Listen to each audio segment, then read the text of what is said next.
Nah, saudaraku, hari ini saya ingin membagikan kepada kita semua satu sharing firman Tuhan yang judulnya spesial sekali, ya, yaitu uncommon happiness atau kebahagiaan yang tidak biasanya. Kebahagiaan yang tidak masuk akal. Tahukah saudara, di dalam Yesus, Anda dan saya yang percaya sama Yesus, tersedia bagi kita yang namanya uncommon happiness. Kebahagiaan, sukacita yang levelnya jauh melampaui apa yang bisa dialami oleh orang dunia. Nah, kita harus mengerti, orang dunia tentunya bisa mengalami kebahagiaan, tapi terbatas. Ya, dan biasanya mereka hanya bisa mengalami kebahagiaan lebih pada hal-hal yang jasmani, ya, dapat mobil yang bagus, happy, dapat promosi di pekerjaannya, happy, ya, dapat punya rumah yang besar, happy. Jadi lebih ke hal-hal yang jasmani, ya. Tapi kalau sampai terjadi goncangan, terjadi krisis, ini dan itu, masalah macam-macam, nggak bisa happy. Jadi happiness-nya, kebahagiaannya terbatas. Ya, dan seringkali hanya bersifat jasmani. Tapi beda sama kita. Beda sama saudara dan saya. Buat kita anak-anak Tuhan, ada kebahagiaan yang tidak terbatas. Ada yang saya sebut dengan uncommon happiness. Kebahagiaan yang tidak masuk akal. Dan itu tidak terbatas sama hal-hal yang secara jasmani. Tentunya kalau hal yang jasmani, berkat materi kita terima, kita juga happy. Tapi lebih dari itu, kebahagiaan kita sumbernya ada pada Tuhan sendiri. Kebahagiaan kita ketika kita dekat sama Tuhan, kita tenang, kita bahagia. Ketika kita taat melakukan firman Tuhan, ada blessing, ada the joy of the Lord, ada the peace of God, ada sukacita dan damai sejahtera Tuhan yang mengalir memenuhi kita.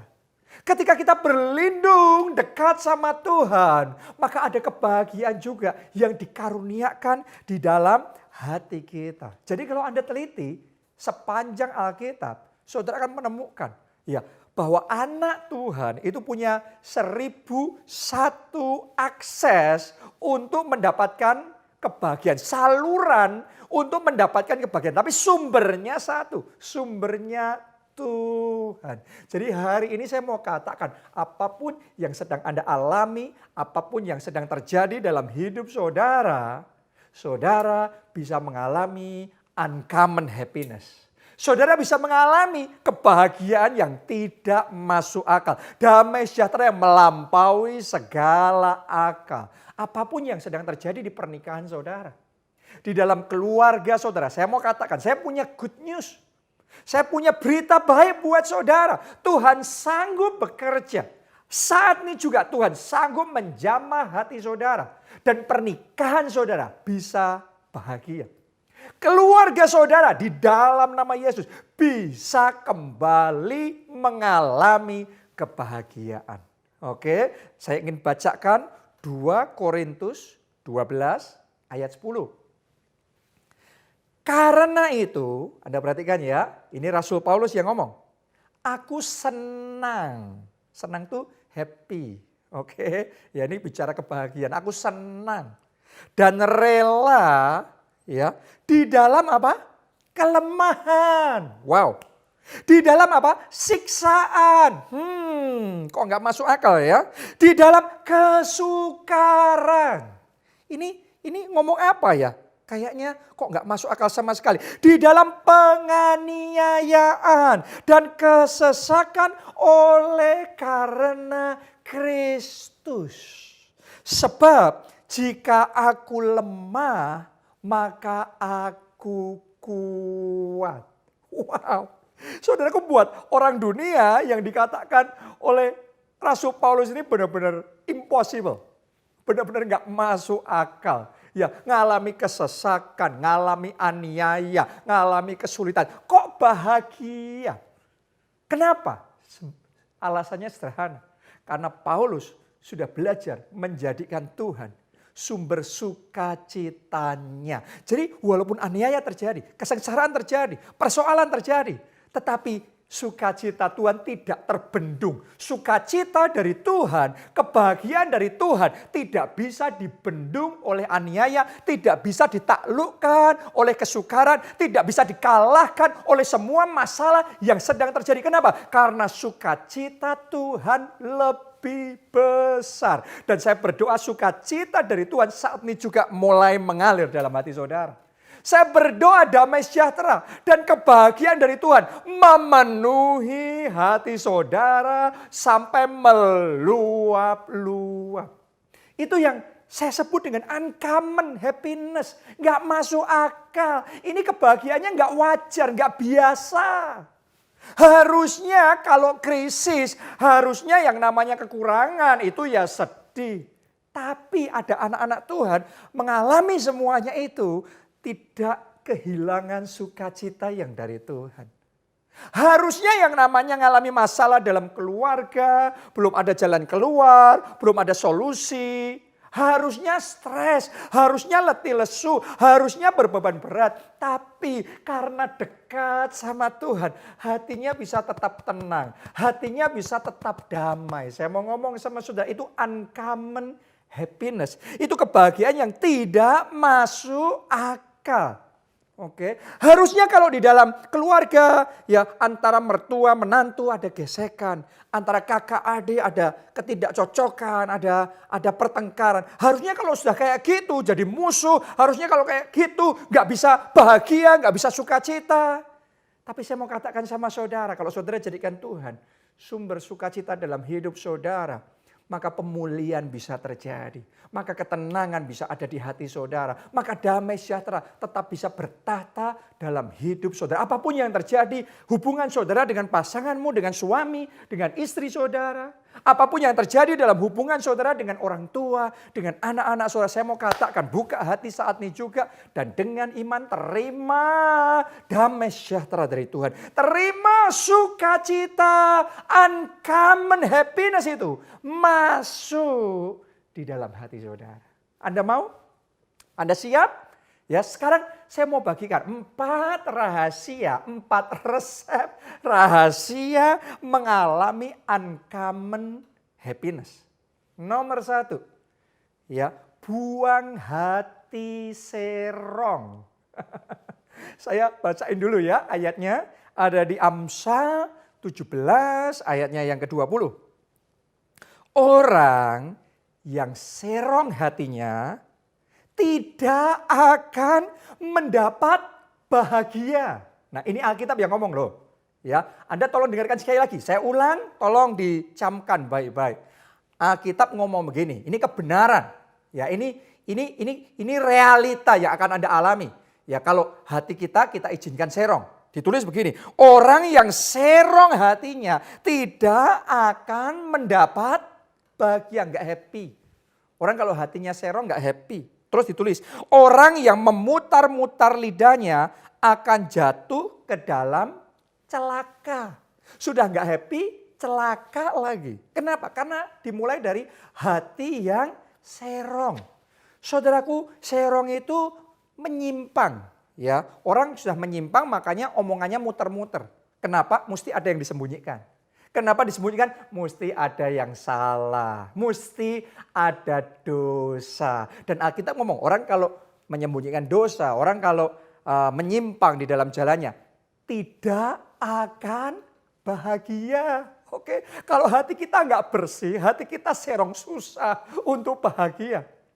Jadi hari ini saya ajak saudara buang hati yang serong. Suami-suami, ya kalau sampai hati kita serong, masih sih hidup sama istri kita, ya, tapi di dalam hati sudah serong sama wanita lain. Atau mungkin saudara yang istri, karena zaman sekarang bukan cuma suami loh, yang istri pun, yang wanita pun juga hatinya kalau nggak hati-hati bisa menyimpang, bisa serong. Ada pria lain di dalam hati saudara, hari ini firman Tuhan mau bicara sama kita semua. Sadarilah bahwa orang yang serong hatinya tidak akan bahagia. Anda lihat itu, ya, orang yang tergoda jatuh dalam dosa perzinahan, di dalam perselingkuhan, hidupnya nggak bisa bahagia. Awalnya kayaknya nikmat, awalnya kayaknya indah, menyenangkan. Tapi setelah itu ujungnya maut, ujungnya celaka, ujungnya kehancuran di dalam pernikahan, kehancuran di dalam keluarga, kehilangan perkenanan Tuhan. Jadi Anda nggak bisa ngalami uncommon happiness kalau menyimpan hati yang serong. Karena itu hari ini saya ajak saudara, ayo buang hati serong itu. Jangan izinkan yang kotor-kotor ada di hati saudara. Jangan izinkan dosa, jangan izinkan hal-hal yang tidak benar itu ada dalam hati saudara. Buang dosa. 1 Yohanes 1 ayat 9 berkata begini, jika kita mengaku dosa kita, maka Ia adalah setia dan adil. Sehingga Ia akan mengampuni segala dosa dan menyucikan kita dari segala kejahatan. Kalau hatimu sudah bersih, kalau dosa sudah dibuang, hatimu sudah diluruskan kembali, saya mau katakan, sukacita dari Tuhan akan kembali mengalir. Nanti Anda akan bisa merasakan jelas, orang kalau hatinya sudah bersih, uncommon happiness. Kebahagiaan yang tidak biasa, yang tidak wajar, itu akan mengalir di dalam hidup saudara. Akan memenuhi, akan bertahta dalam hati saudara. Jadi ambil keputusan, buang dosa, ya, dan mengaku di hadapan Tuhan. Pengampunan dan pemulihan dari Tuhan akan ada dalam hidup saudara. Sukacita yang melimpah-limpah, uncommon happiness akan bertahta di hati saudara. Itu nomor 1. Yang kedua saat ini, ya, rahasia mengalami uncommon happiness. Nomor 2, miliki roh yang takut akan Tuhan. Takut akan Tuhan itu bukan takut ngeri ya, takut, no. Takut akan Tuhan, kalau Anda baca di dalam Alkitab, itu punya arti kita respect sama Tuhan. Kita hormat sama Tuhan, kita mau tunduk dan taat sama Tuhan. Kita mau dekat, kita mau menyukakan hati Tuhan. Itu arti dari roh yang takut akan Tuhan. Nah mari kita lihat, orang kalau punya roh yang kayak gitu, apa blessingnya? Apa yang akan dia alami? Mazmur 25 ayat 12 sampai 13. Siapakah orang yang takut akan Tuhan? Kepadanya Tuhan menunjukkan jalan yang harus dipilihnya. Anda yang saat ini sedang bergumul, jalan mana yang harus Anda pilih? Pekerjaan apa? Keputusan apa? Yang mana? Saya mau ngomong sama saudara, dimulai miliki hati yang takut akan Tuhan. Oke, nah lihat blessing berikutnya, ayat 13. Orang itu sendiri, ini yang takut akan Tuhan ya, akan menetap dalam kebahagiaan. Tolong perhatikan ini penting sekali. Ya, jadi bukan cuma akan bahagia, tapi ditulis dalam Alkitab menetap dalam kebahagiaan. Kata menetap artinya adalah tinggal. Tinggal itu enggak sebentar, tinggal itu permanen. Jadi orang kalau punya roh yang takut akan Tuhan, hormat Tuhan, respect sama Tuhan, tunduk taat sama firman Tuhan, dekat Tuhan, cinta Tuhan. Saya mau katakan kebahagiaannya permanen. Bukan cuma permanen, tapi eternal. Kekal selamanya. Karena Anda nggak akan hanya bahagia di bumi dan di surga. Kebahagiaan, damai, sukacita dari Tuhan memenuhi hati kita. Saya mau ngomong, yang kayak gitu nggak bisa dibeli dengan uang.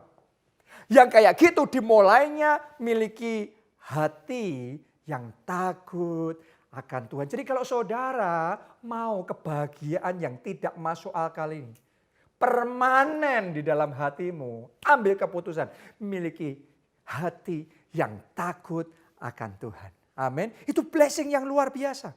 Bukan cuma itu saja. Lanjutkan ayat ini. Di bagian terakhir kalimatnya, blessingnya, berkatnya berbunyi begini.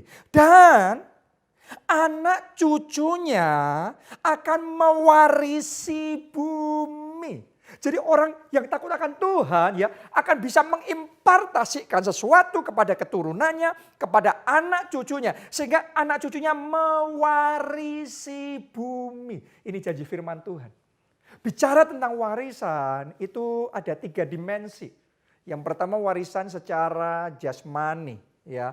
Itu bicara harta, mungkin bicara materi, bicara kekayaan. Ya kalau saudara bisa berikan itu kepada anak-anak saudara, luar biasa, puji Tuhan. Itu ada hal yang baik. Tapi ya setiap dari kita itu berbeda-beda. Lebih daripada secara jasmani, saya mau katakan warisan yang lebih tinggi nilainya. Yang kedua saudaraku adalah warisan secara jiwa. Budi pekerti, ya moral, karakter, etika, pengetahuan, keterampilan. Itu juga satu warisan yang kita bisa impartasikan kepada anak-anak kita. Dimulainya apa? Punyai roh yang takut akan Tuhan. Oke? Ya karena kalau nggak punya roh yang takut akan Tuhan, gimana mau mengimpartasikan karakter ilahi Kristus?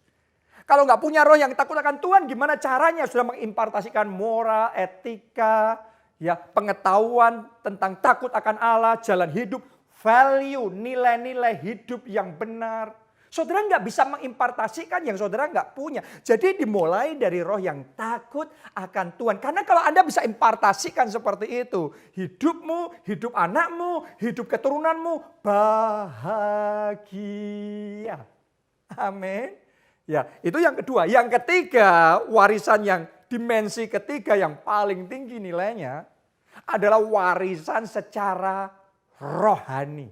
Nah ini justru yang paling penting, kenapa? Karena yang satu ini warisan yang bukan hanya dinikmati setahun, 2 tahun, tapi warisan yang sampai kekal selamanya.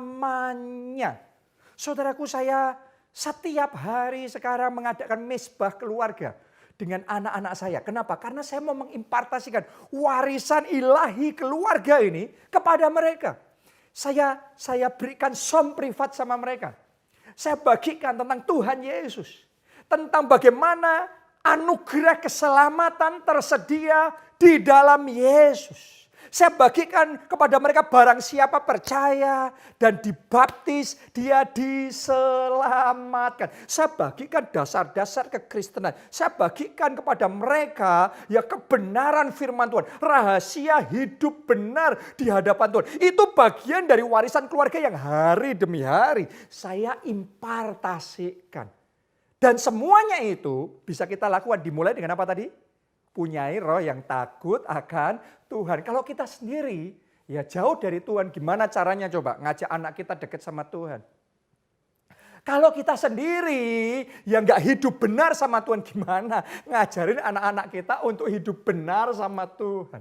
Ya, jadi dimulai dari kita sebagai orang tua. Saya mau katakan sama saudara sebagai papa dan mama. Kalau saudara punya roh yang takut akan Tuhan, Anda akan bisa mengimpartasikan kepada anak-anak saudara. Sehingga anak-anak saudara mewarisi bumi. Bukan cuma bumi, tapi surga juga. Kekekalan juga. Berkat ilahi akan ada di dalam keluarga saudara. Sehingga uncommon happiness. Sukacita yang berlimpah-limpah, meluap, mengalir di dalam hati saudara. Amin. Itu nomor 2. Yang ketiga sekarang. Nomor 3. Bagaimana kita bisa menikmati kebahagiaan yang tidak masuk akal ini. Nomor 3. Bertumbuhlah dari kasih mula-mula. Jadi kasih yang luar biasa. Saya bacakan dulu ayatnya. Wahyu 2. Ayat 4-5. Namun demikian, aku mencela engkau. Karena engkau telah meninggalkan kasihmu yang semula. Jadi kalau meninggalkan kasih yang semula itu dicela. Ya. Sebab itu ingatlah betapa dalamnya engkau telah jatuh. Bertobatlah. Dan lakukanlah lagi apa yang semula engkau lakukan. Jika Tidak demikian, aku akan datang kepadamu dan aku akan mengambil kaki dianmu dari tempatnya jikalau engkau tidak bertobat. Orang kalau kehilangan kasih semula, ya ngalami konsekuensinya, nggak bisa happy. Benar apa tidak? Sebaliknya, orang kalau punya kasih mula-mula, sedang ngalami kasih mula-mula sama Tuhan, pasti hatinya dipenuhi sukacita Tuhan. Waktu ibadah, ibadahnya penuh sukacita. Melayani itu nggak berat. Kenapa? Karena ada kasih mula-mula. Melayaninya sukacita. Doanya sukacita. Waktu puasa, puasanya juga sukacita. Kenapa? Hatinya penuh kasih mula-mula. Jadi kasih mula-mula menentukan kebahagiaan. Bukan cuma sama Tuhan loh ya. Sama keluarga kita juga sama. Kalau kita ya punya kasih mula-mula sama keluarga. Kasih mula-mula sama pasangan saudara. Masih ingat enggak saudara waktu Anda pacaran? Ya, bagaimana saudara happy-nya jemput dia, happy telepon, ngobrol lama, happy bantuin bawa barang, happy ngasih sesuatu aja bisa happy. Murah hati aja bisa happy. Saudaraku sama pasangan saudara. Saya mau katakan begini sama saudara. Orang kalau punya kasih mula-mula, kebahagiaannya meluap. Oke, ya waktu saudara pertama kali punya anak. Ya, Anda ingat nggak pertama kali anak saudara lahir, Anda ngelihat itu. Hatimu penuh dengan sukacita. Jadi firman Tuhan ngomong, kembalilah pada kasihmu yang semula. Kalau ada suami-suami, istri-istri yang sudah mulai pudar kasih mula-mulanya, ini pesan firman Tuhan buat kita semua, kembalilah pada kasihmu yang semula. Lakukan yang semula engkau lakukan. Kalau dulunya ya banyak perhatian, sekarang juga perhatian lagi. Oke, kalau dulunya suka ngasih surprise kecil, kado kecil, sekarang kasih lagi. Ya, saudaraku, lakukanlah yang semula engkau lakukan. Kembalilah pada kasih mula-mula, maka sukacitamu akan meluap kembali. Dan bukan cuma itu saja, tantangan saya buat saudara. Setelah kembali pada kasih mula-mula, ya, ayo bertumbuh, next level. Ya, kasih next level, kasih new normal. Hari-hari ini kita banyak istilah new normal ya. Ternyata kasih juga ada kasih new normal. Bukan cuma kasih mula-mula, tapi jadi kasih yang luar biasa. Kalau untuk kembali pada kasih mula-mula, kita harus melakukan apa yang semula kita lakukan. Tapi untuk saudara kasihnya bisa bertumbuh jadi kasih luar biasa. Lakukan apa yang tadinya belum pernah bisa Anda lakukan. Anda harus ngerti kasih itu ada level-levelnya. Dan kita semua bertumbuh dalam kasih. Saya berdoa kekuatan daripada Tuhan memampukan saudara. Anda bisa perhatian kepada keluarga seperti yang belum pernah Anda lakukan. Anda bisa berkorban buat keluarga seperti yang belum pernah Anda lakukan sebelumnya. Anda bisa mengasihi, memahami pasangan saudara, menerima keluarga saudara seperti yang belum pernah Anda lakukan sebelumnya. Anda bisa jadi berkat buat keluarga seperti yang belum pernah Anda lakukan. Kalau engkau lakukan seperti itu, Tuhan akan bawa saudara bertumbuh dari kasih mula-mula jadi kasih yang luar biasa. Kalau sudah kayak gitu, kebahagiaannya tanpa batas, tidak masuk akal. Saya berdoa saat ini juga dimulai, diimpartasikan, meluap, melimpah-limpah di dalam hati saudara. Amin, haleluya. Ya, yang keempat, resep rahasia untuk mengalami kebahagiaan yang tidak masuk akal ini. Belajar berpikir positif, berkata positif, dan bertindak positif. Itu penting untuk mengalami kebahagiaan. Karena kalau orang negatif thinking terus, orangnya ngomongnya negatif terus, bertindaknya negatif terus, nggak bisa bahagia. Benar. Ya kalau saudara jadi istri mikirnya negatif terus sama suami. Sebaliknya suami negatif terus sama istrinya. Nggak bisa bahagia, pernikahanmu nggak bisa bahagia. Engkau boleh merasa benar sebenar-benarnya, nggak peduli kenyataannya Anda benar apa tidak. Ya, tapi saudara mungkin merasa benar harusnya kayak gitu. Tapi kalau negatif thinking terus mikirnya yang jelek-jelek, mikirnya kekurangan, kesalahan dari pasangan, dari keluarga, ngeritik terus. Nggak bisa bahagia. Keluarga yang bahagia itu Di satu sisi ngerti keluarganya nggak sempurna, ada kekurangan. Tapi di satu sisi belajar ngelihatnya dari sisi positif. Ya, berkatanya yang positif. Nggak usah di zoom yang jelek-jelek. Saudara perbesar yang baik-baik, yang indah-indah, yang menyenangkan kelebihan pasangan saudara, anak saudara, orang tua saudara. Itu yang diperkatakan, itu yang dipuji. Ya, lakukan yang baik jadi berkat. Kalau kita positive thinking, positive speaking, positive doing, saya mau katakan, uncommon happiness. Kebahagiaan yang tidak masuk akal mulai hari ini akan Tuhan curahkan di dalam hidup saudara. Jadi saya mau ngomong begini sama saudara, apapun yang sedang terjadi di dalam keluarga saudara saat ini, Tuhan sanggup pulihkan, Tuhan sanggup bawa sukacita baru, Tuhan sanggup bawa saudara mengalami uncommon happiness ini. Minggu ini saudaraku saya mendapatkan satu kesaksian dari saudara, salah satu jemaat kita. Ya, dia bercerita bagaimana sekian tahun ini keluarganya sempat mengalami goncangan yang besar. Kenapa? Karena papanya selingkuh dengan wanita lain. Jadi yang cerita ini adalah anaknya ini jemaat kita. Ya, jadi keluarga ini goncang karena papanya meninggalkan keluarga, terus hidup dengan wanita lain. Ya, tapi sekalipun mereka goncang, mereka mengalami masalah dan badai yang besar di dalam keluarga mereka. Ya, dia bersama dengan cecenya, ya, dan juga mamanya, mereka nggak mau putus asa. Mereka percaya bahwa apa yang sudah dipersatukan Tuhan tidak bisa diceraikan oleh dunia, tidak bisa diceraikan oleh wanita lain, tidak bisa diceraikan oleh kuasa kegelapan manapun. Mereka percaya, jadi sekeluarga ini bersatu hati, tiap hari berdoa, Papa pasti pulang, Papa pasti kembali. Ngalaminya nggak enak loh, tapi bisa positive thinking, bisa tetap positif sama papanya, bisa yang mamanya bisa tetap positif thinking sama suaminya. Saudaraku, itu perlu. Karena kalau sudah ngalami nggak enak, ada luka, ada kecewa, terus kita negative thinking, pemulihan jadi terhambat. Kadang-kadang kita yang menghambat pemulihan sendiri. Jadi apapun yang Anda alami, hari ini saya mau katakan sebagai saudara, belajar tetap positive thinking. Belajar tetap positive speaking, positive doing, berdoa, percaya. Pasangan saudara bisa dipulihkan.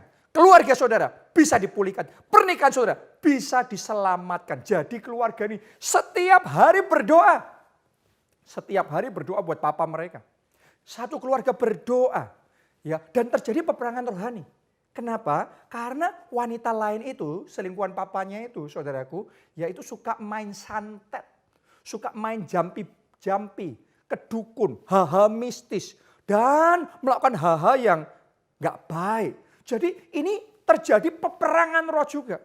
Tapi mereka sekeluarga nggak mau tinggal diam. Mereka percaya kuasa Tuhan lebih besar. Jadi mereka bangkit dalam roh. Mereka lawan kuasa kegelapan itu. Mereka patahkan santet. Mereka lawan jampi-jampi itu. Mereka lawan semua okultisme dan serangan negatif itu. Mereka patahkan di dalam nama Tuhan Yesus. Bukan cuma itu saja, ketika gereja kita doa puasa 40 hari. Mereka juga bangkit doa puasa 40 hari. Dan berdoa supaya papa mereka kembali pada keluarga. Yang luar biasa, ini baru aja terjadi. Tuhan kita ajaib saudaraku. Tuhan kita sanggup membuat yang tidak mungkin jadi mungkin. Ya tiba-tiba suatu hari papanya kembali ke rumah. Tiba-tiba Roh Kudus jamah, dia sadar, dia nangis, dia minta ampun, dia mau balik sama keluarga. Dan hari itu mereka sekeluarga ngalami pemulihan yang luar biasa. Saya mau ngomong sama saudara, gak peduli seberapa hancurnya keluarga saudara. Tapi Tuhan kita lebih dari sanggup. Kalau saudara percaya, Roh Kudus akan bekerja dan pemulihan juga terjadi dalam pernikahanmu. Terjadi di dalam keluarga saudara. Siapa di antara saudara yang mau ngalami pemulihan yang daripada Tuhan ini? Siapa di antara saudara yang mau komit melakukan bagian saudara? Sehingga saudara bisa mengalami yang namanya uncommon happiness ini. Saya mau tantang saudara. Karena ada bagian yang harus kita lakukan. Jadi yang awal ini saya mau berdoa buat saudara yang komit melakukan bagian saudara. Apa tadi? Yang pertama, buang hati yang serong. Jadi memang harus dibuang dosa itu. Ya. Karena kalau kita mau happy, nggak bisa kalau hatinya kotor. Harus dibersihin dulu. Yang kedua, miliki roh yang takut akan Tuhan. Hormat, tunduk taat, firman Tuhan. Dekat Tuhan, cinta Tuhan. Yang ketiga saudaraku, kembali pada kasih mula-mula. Bukan cuma itu, lanjut terus. Jadi kasih yang luar biasa. Bertumbuh di dalam kasih Tuhan. Dan yang keempat, belajar berpikir positif. Berkata positif. Berbuat positif. Itu bagian yang harus kita lakukan. Anda yang mau, mari angkat dua tangan saudara. Ikuti kata-kata saya ini. Katakan Tuhan Yesus. Tuhan Yesus. Aku mau. Aku mau. Untuk buang hati yang serong. Buang hati yang serong. Aku komit. Aku komit. Untuk hidup dalam roh yang takut akan Tuhan. Untuk hidup dalam roh yang takut akan Jamah hatiku Jamah hatiku dengan kasih mula-mula. kasih mula-mula. Bahkan kasih yang luar biasa. Kasih yang luar Oh, biasa. Tuhan jamah hatiku. Tuhan jamah Jamah aku dengan positive thinking. Positif, berkata-kata positif. Bertindak positif. Saya ajak semuanya, ayo mari masing-masing berdoa. Berdoa, saudara, berdoa, berdoa, berdoa. Kalau engkau ingin melihat bagaimana Tuhan bekerja di dalam keluarga, mari lakukan bagian saudara. Komit, komit, lakukan bagian saudara. Yang negatif-negatif, positif. Diganti dengan yang positif. Saya ajak saudara, ayo semuanya doa. Janji di hadapan Tuhan. Tuhan, aku mau. Bekerjalah dalam keluargaku. Aku mau lakukan bagianku. Tuhan, aku mau buang hati yang serong. Aku mau punya hati yang bersih. Aku mau dekat sama Tuhan. Aku mau lebih mengandalkan Tuhan. Aku mau Tuhan semakin cinta Tuhan dalam hidup. Terima kasih Tuhan. Terima kasih Tuhan. Kami percaya kalau kami lakukan bagian kami, Tuhan juga lakukan bagian Tuhan. Kami percaya pemulihan pernikahan bisa terjadi. Kami percaya pemulihan keluarga bisa terjadi. Saat ini saya mau berdoa buat saudara, supaya hati saudara dipenuhi dengan uncommon happiness. Supaya hatimu meluap-luap dengan kebahagiaan yang tidak masuk akal, yang tidak biasa-biasa. Saya mau berdoa itu. Jadi buat saudara yang mau mengalami sukacita, damai sejahtera dan kebahagiaan dari Tuhan mengalir meluap di dalam hati saudara. Ayo saat ini angkat dua tangan saudara. Ikuti kata-kata saya. Katakan, Tuhan Yesus. Tuhan Yesus. Aku buka hatiku. Aku buka hatiku. Penuhi aku Penuhi aku dengan kebahagiaan yang tidak biasa. dengan kebahagiaan yang tidak Dengan biasa. damai sejahtera Dengan damai yang sejahtera. melampaui segala akal. Yang melampaui segala Dengan sukacita dengan sukacita yang meluap-luap. Iya, mari saudara berdoa. Berdoa, angkat suaramu. Dan dengan iman terima. Terima. Sukacita yang baru itu. Terima dengan iman. Dan saya tahu sukacita itu sedang mengalir. Memenuhi hati kita. Damai sejahtera itu mengalir. Bertahta di hati kita. Damai sejahtera yang melampaui segala akal. Yang tidak masuk akal bagi orang dunia. Tapi terjadi. Kami terima di dalam nama Yesus. Yes. Oh, ralawasya, ralapan. Yes.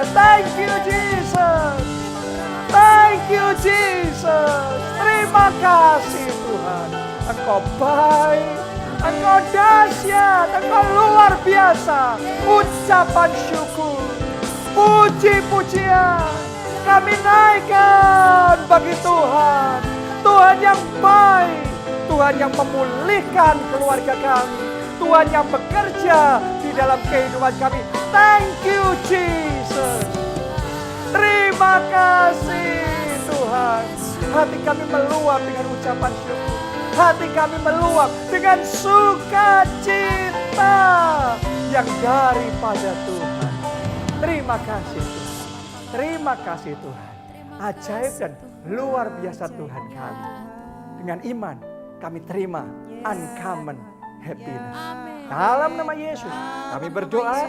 Mari semuanya katakan amin. Amin.